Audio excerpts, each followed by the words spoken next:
Good afternoon. This is Pastor Barbara, aka Preacher with Parrots. Today is November 4th. It's about 4:20 in the afternoon.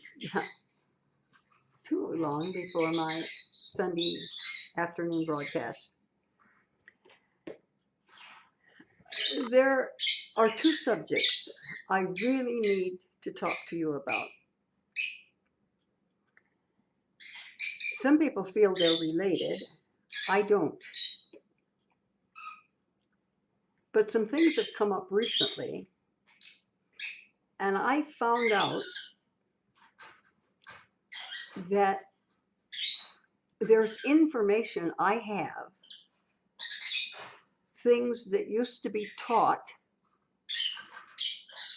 to people who suffer from pain and need chronic pain management, things that are no longer taught.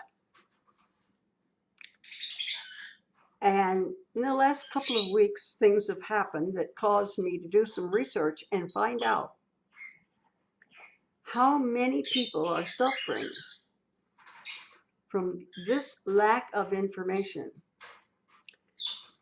And I said, you've got to do a video on the subject or a series.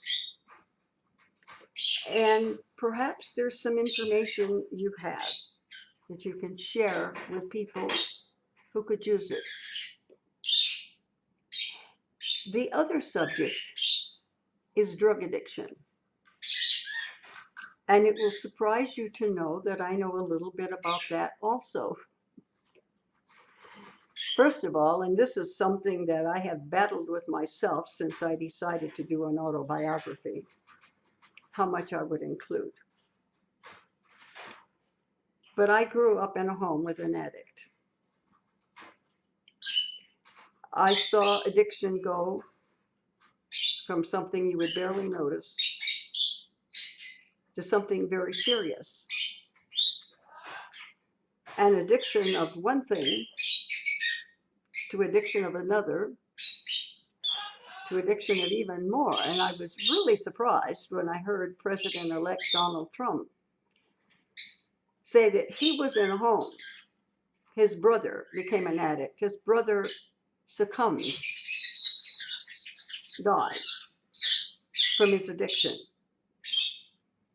And I just, see pictures of him in fancy restaurants, and I just figured he did what everybody else did. He does not drink, smoke, touch drugs, or allow his kids to. Now, I know a little bit more about addiction than just having been raised in the home of an addict. In the 50s, I was a young evangelist, traveled throughout the United States and Mexico. Another lady traveled with me. We were known then as las muchachas evangelistas, the girl evangelists. At that exact same time, there was another young minister, a pastor from Pennsylvania, and he was known as the skinny preacher. Some terrible things happened in New York. And of course, everybody was so disgusted, as they should have been, with those cruel punks that caused the suffering. And people sympathized with them, assisted them, prayed for them. For some reason, God called this skinny preacher to go to New York and hunt these people down and minister to them. These young punks who created so much savagery and pain for so many people heard about the gospel from the skinny preacher. An organization was born. Oh, they're all drug-free. They're all born-again Christian boys at this time, through God's goodness and the efforts of the skinny preacher. Those first few that were born again and set free from their drugs were sent by the skinny preacher to Bible school. That was in 1960, and 1960 was the year that I stopped being an evangelist and became a Bible college teacher.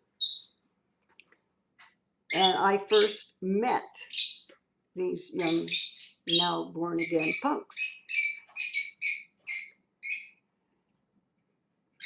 A year or two later, another young man, plus the girl he eventually married, came to the same Bible school. They took personal evangelism from me as well as music. And he and his wife started an organization which is now also world known.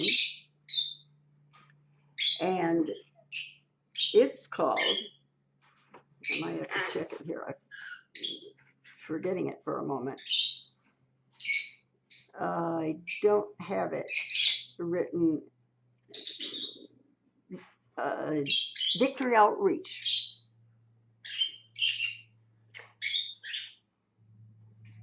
These are what nowadays are referred to as faith-based organizations that cure drug addiction. The years that I had these kids in Bible college, and the other organization is known as Teen Challenge.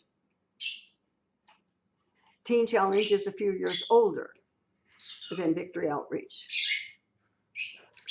If my numbers are right, and it's been 50 years ago,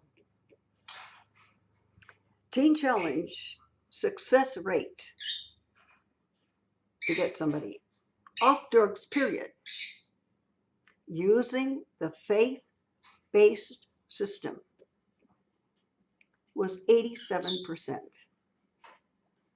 Now, the government was trying to do the same thing. Of course, theirs was not faith-based. Their success rate was either 13 or 17%. I'm not sure which. And they came to us and they wanted to know, how do you do that? I later, because of a botched surgery, wound up in a pain management program and didn't teach for a while. But after a few years, I went back to the same school and I was teaching again. By this time, Teen Challenge had their own Bible college, and they were looking for a Spanish teacher, and they called the school, and the school sent me. The following semester, they needed a teacher in prophecy. So yes, I know about pain. I know about the pain management systems of 30, 35 years ago. And I know things that, if followed with God's help, get people off drugs, period. This series will have 5 or 6 videos. I want them to be under 10 minutes. In the meantime, between now and the next video, go here, Google victoryoutreach.org, and you will meet Sonny and Julie Arquisoni. And then go to youtube.com. You may have to back up to get a repeat on this, but go to youtube.com. When it opens, there's a search bar. Type this into it: full movie, semicolon. 2 dots. Full movie, semicolon. The Cross and the Switchblade. That is the movie, and you'll love seeing those actors again after all these years. You will love seeing the free movie, and you will read about those nasty boys from New York that God got a hold of and changed their lives. Now, I'll be right back. There'll be other videos. The other videos will be my first experience in pain management, the things I want to share, those that are no longer getting it, how I happened to get cancer after that so that the pain was increased and I stayed on the program. Then, when I wanted to check out the program, found that there was a total change. Then, I want to give you my experiences of the last year, and then I want to give you my experiences of the last 2 weeks. I don't expect they will come to an ending for a few days. But I started this, I will finish it. I hope you'll come back and see me. If I can help you, I will. I broadcast. You can come to my broadcasts. You can type messages to me. I'll answer you. I can even do a broadcast and limit it to specific people. And if you fall in either of these 2 things, pain management or drug addiction, which, by the way, some people are teaching is the same thing, come on. They just haven't lived as long as me, or they would know better. Until the next video, and which I hope is soon, God bless.